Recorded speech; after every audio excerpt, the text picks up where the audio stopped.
chers compatriotes, je vous salue. Alors, cette vidéo, c'est une nouvelle brève. Madame Claudine Mounari et Charles Zachary Boao, rassemblés autour de la composante J3M, l'IDC Frocade.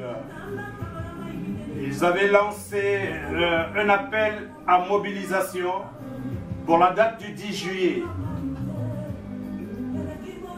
Cet appel consistait simplement en une marche pacifique pour dire au pouvoir enough is enough, il faut négocier. Trop c'est trop, vous ne pouvez pas continuer à nous imposer une dictature qui ne nous convient pas. Il est donc temps que nous puissions négocier.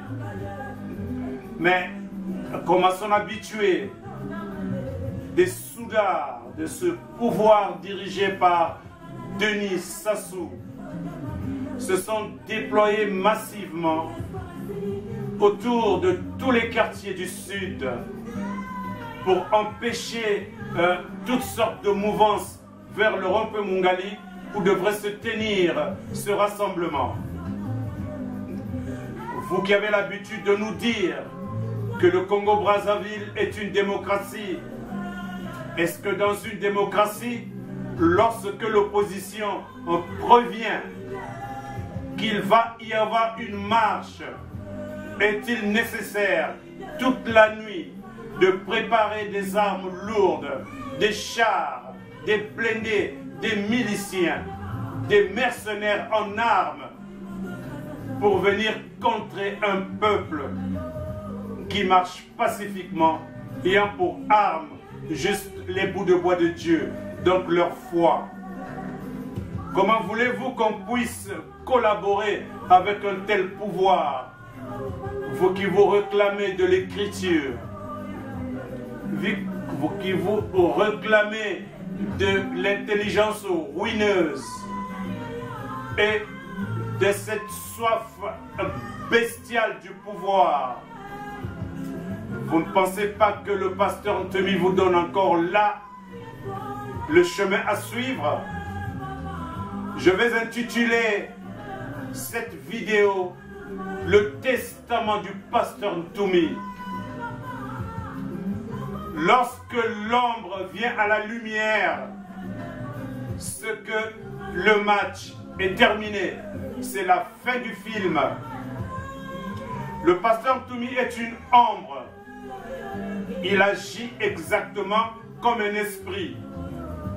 Le jour où cette ombre viendra à la lumière, alors ça sous-tombera.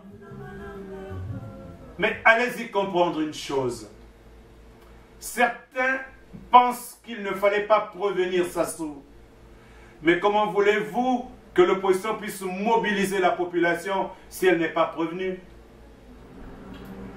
Vous remarquerez que certaines actions que mène cette opposition consistent à montrer aux yeux du monde l'incapacité de la bande à Denis Sassou à gouverner les Congolais.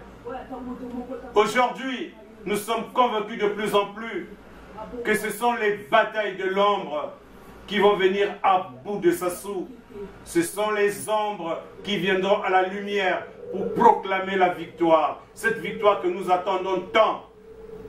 Rostel Bakwa a enlevé son masque, mais il y en a dans la diaspora qui continuent à garder leur masque. Ils sont habillés en peau d'agneau. Ils cajolent, ils manipulent, ils sont dans leur bande proximale, mais en réalité, c'est eux qui tirent la lutte vers le bas. Vous aurez des difficultés à les repérer parce qu'ils portent tous des masques. Mais en tout état de cause, nous sommes déterminés, en tant qu'officiers de l'ombre, de vous apporter la lumière. Alors, cette oligarchie franc-maçonne, vous, la diaspora de l'Europe, surtout celle de Paris, vous avez pensé que Macron ferait la différence. Vous vous trompez. Il est sous la botte de l'oligarchie.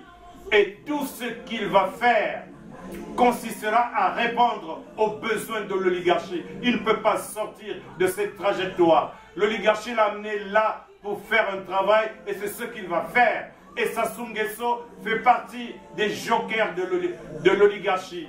La seule façon que nous avons, la seule manière que nous possédons pour faire tomber Sassou, c'est de se souvenir du testament du pasteur Ntoumi, l'officier de l'ombre, le meilleur de tous.